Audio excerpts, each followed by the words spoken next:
Break के बाद एक बार फिर से आप सभी का स्वागत है। 2018 के विधानसभा चुनाव की तरह क्या 27 सीटों के उपचुनाव में भी सबसे बड़ा मुद्दा बनेगा किसान?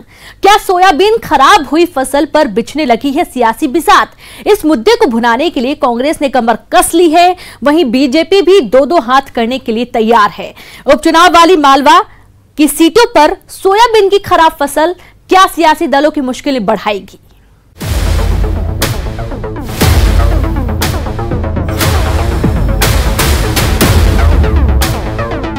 उपचुनाव की 27 सीटों पर मालवा की महाभारत में क्या खराब हुई सोयाबीन की फसल का मुद्दा गर्मा सकता है। किसान हमेशा से सियासत का सेंटर पॉइंट रहा है और उपचुनाव से पहले मालवा में किसानों पर मौसम की मार पड़ी है और अब किसान सरकार से आस लगाए हुए हैं। 10 बीघा का कुछ भी नहीं बचा सर। अबे बाल बच्चा हम काहे पाड़ा है, यह हालत बन गई हमारी। फसल प्रभावित होगी क्योंकि वो जड़ में कोई मक्खी बताई जा रही है, वो मक्खी पूरे प्लांट को खराब कर रही है।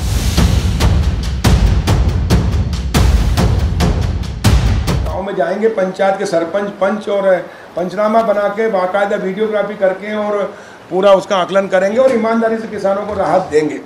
और इसलिए इसकी तारीख 31 अगस्त तक हमने कर दी है। हमने सभी कोऑपरेटिव बैंक और कलेक्टर को निर्देशित कर दिया है कि किसानों का कोऑपरेटिव बैंक गांव-गांव जाकर सहकारी सोसाइटियां रहती है, समितियां, और डिफाल्टर किसान का भी या जो छोटे किसान हैं जिनका बैंक में अकाउंट नहीं है या जिन्होंने बैंक से नहीं लिया, उनका भी बीमा हो सकता है। अब इस मुद्दे पर सियासत शुरू हो गई है, जहां इस मुद्दे पर कांग्रेस ने प्रदर्शन की चेतावनी दी है।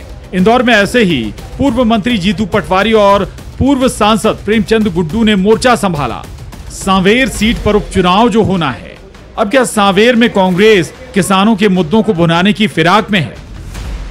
तत्काल एक विशेषज्ञों का दल तत्काल हमारे यहाँ भेजें, तत्काल राहत पैकेज का ऐलान करें। इनने गलती की, इन्होंने धोखाधड़ी की, किसानों के साथ छल किया और 75% करा, इसलिए किया कि इनको प्रीमियम कम देना पड़े। यानी ये किसान के हित से कहाँ से हुए, और इसलिए 4500 करोड़ ही मिलेगा किसानों को, नहीं तो 6000 करोड़ मिलता है। ये 1500 करोड़ का डाका भी कमलनाथ ने डाला और इसका भुगतान उनकी बद्दुआएं लगी किसानों की, इसलिए सत्ता से बाहर हुए। सांवेर दिग्गजों की साख का सवाल बना हुआ है। सांवेर ही नहीं, क्या एमपी में उपचुनाव की 27 सीटों पर कांग्रेस इसे हथियार बना सकती है? हमारी मांग है कि हमारे क्षेत्र के आगर, कानड़, बड़ौद तहसील के सभी किसानों को बीमे की राशि दी जाए।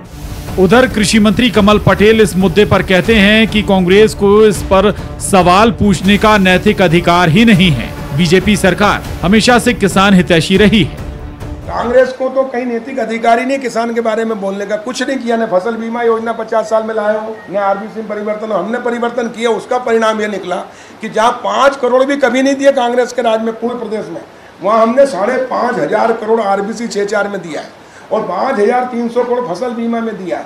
इस प्रकार 10,000 करोड़ से भी क्षति का पूर्ति किसानों को अगर की है तो सिर्फ भारतीय जनता पार्टी की सरकार के समय की है। उपचुनाव में अब किसान ही तय करेगा वो किस सियासी पार्टी के साथ होगा।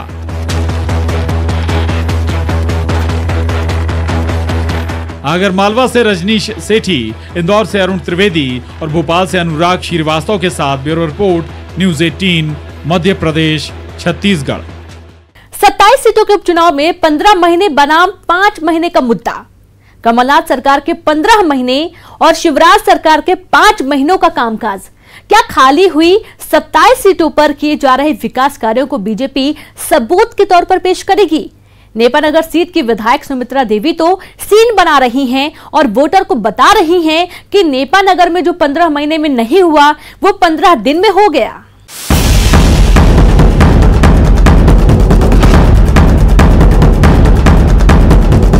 एमपी की सियासत में इन दिनों 15 बनाम 5 महीने की जंग के सियासी गलियारों में खूब चर्चे हैं, जहां शिवराज सरकार की 5 महीने की उपलब्धियों को लोगों तक पहुंचाने के लिए बीजेपी ने तैयारियां शुरू कर दी हैं और दल बदल करके आए पूर्व विधायकों के क्षेत्र में हो रहे विकास के कामों को सबूतों के रूप में पेश भी किया जा रहा है। मैं काफी समय से प्रयास कर रही थी हॉस्पिटल को लेकर, जैसे सब आपको पता है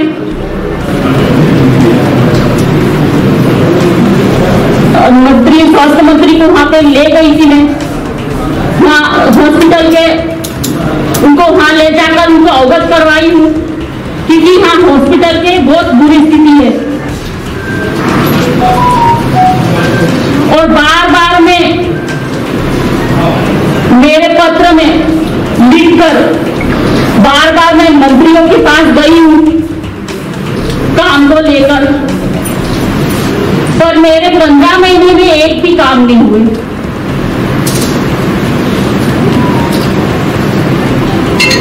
मुझे जनता ने इसलिए जिताया है कि मैं जनता की सेवा करूं। मैं जनता की सेवा ही नहीं कर पा रही हूं तो मैं क्या करती हूं? मुझे जनता ने घर में बिठाने के लिए विधायक नहीं बनाए थे, मुझे काम के लिए विधायक बनाए थे। और ऐसे एक भी काम नहीं हुए थे, इसलिए मैं कांग्रेस पार्टी को छोड़कर भारतीय जनता पार्टी में शामिल हुई। आखिर 15 महीने का ये कौन सा वार है जिसमें बयानों के तीर छोड़े जा रहे हैं? तो पहले जरा नेपानगर की पूर्व विधायक सुमित्रा देवी कासडेकर का वही 15 महीने वाला दर्द सुन लीजिए। जब कमलनाथ की सरकार थी उस वक्त में विधायक थे और मैं जब वचन पत्र लेके गई जनता के बीच में वोट मांगने के लिए,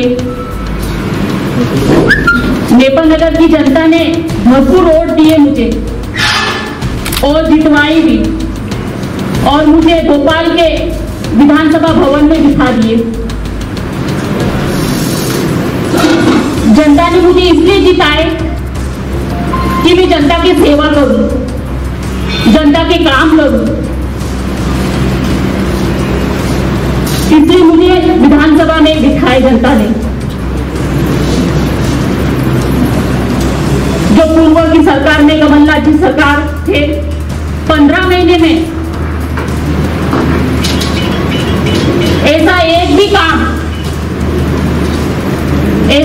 भी काम नहीं हुए। पूर्व विधायक सुमित्रा देवी कासडेकर ने विकास के मुद्दे पर नेपानगर की अनदेखी किए जाने से नाराज होकर ही कांग्रेस पार्टी छोड़ी थी और बीजेपी का दामन थाम लिया था। जो बार बार ये कहते नहीं थक रही, उन्होंने नेपानगर के विकास के लिए कई बार तत्कालीन कमलनाथ सरकार में गुहार लगाई। यहाँ तक कि नेपानगर में अस्पताल की मांग उठाती रही, लेकिन उनके हाथ खाली ही रहे। अब 40 दिन बाद जब उनका बीजेपी में गृह प्रवेश हुआ तो उनका दर्द ऐसे ही झलक रहा है। जैसी शामिल हुई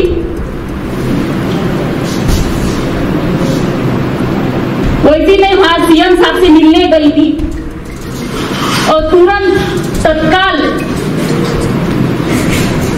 जो नेपानगर के हॉस्पिटल है तत्काल स्वीकृति मिल गई है 1,40,00,000 के। तो ऐसे अनेकों काम के लिए मैं गई थी उनके पास में। उन्होंने मुझे आश्वासन दिए हैं कि आपका नेपानगर के काम के लिए बिल्कुल मैं आपके साथ हूं और आपके काम करेंगे, इसीलिए मैं भारतीय जनता पार्टी में शामिल हुई। इस्तीफे के बाद नेपानगर में कांग्रेस ने इस बात को लेकर भी सियासत की। आखिर पूर्व विधायक अपने क्षेत्र में नजर क्यों नहीं आ रही हैं? वो कहां गायब हो गईं? उन्हें जनता की याद क्यों नहीं आ रही? चुनाव प्रचार में बिल्कुल जनता की अदालत में ये बात को रखा जाएगा कि इन्होंने कितना भ्रष्टाचार किया 15 महीनों में। और सुमित्रा देवी की जांच में तो इनकम टैक्स को शिकायत करूंगा कि इनकी जांच की जाए कि इनके पास में पहले 15 महीने पहले क्या था और आज क्या है। और जब करीब 40 दिन बाद पूर्व विधायक का आगमन हुआ तो इस पर भी सियासत हुई, लेकिन इसका भी जवाब नेपानगर से पूर्व विधायक सुमित्रा देवी कासडेकर ने दिया, जो ये दावा कर रही हैं कि जो काम तत्कालीन कमलनाथ सरकार में नहीं हुआ वो शिवराज सरकार में एक झटके में हो गया। वैसी मैं वहां सीएम साहब से मिलने गई थी और तुरंत तत्काल जो नेपानगर के हॉस्पिटल है तत्काल स्वीकृति मिल गई है 1,40,00,000 के। तो ऐसे अनेकों काम के लिए मैं गई थी उनके पास में। उन्होंने मुझे आश्वासन दिए हैं। सवाल है कि क्या इसी 15 महीने के दर्द के साथ पूर्व विधायक सुमित्रा देवी कासडेकर जनता के बीच जाकर उनका साथ चाहती हैं? लेकिन इसी 15 महीने को नेपानगर में अब कांग्रेस ने अपना हथियार बना लिया है, जो जनता के दरबार में तत्कालीन कमलनाथ सरकार के जनहितैषी काम को लेकर जाएगी। साथ ही वो इस 15 महीने में पूर्व विधायक सुमित्रा देवी कासडेकर पर भ्रष्टाचार करने का आरोप लगा रही है। अब इस 15 महीने बनाम 5 महीने की जंग में आखिर किस सियासी पार्टी पर नेपानगर के वोटर विश्वास जताएंगे? आखिर नेपानगर में हवा का रुख क्या होगा? बुरहानपुर से शारिक अख्तर के साथ bureau report, news 18, Madhya Pradesh, Chhattisgarh. और इसी के साथ हमारी खास पेशकश चुनावी चकल्लस में फिलहाल इतना ही। मुझे दीजिए इजाजत। नमस्कार।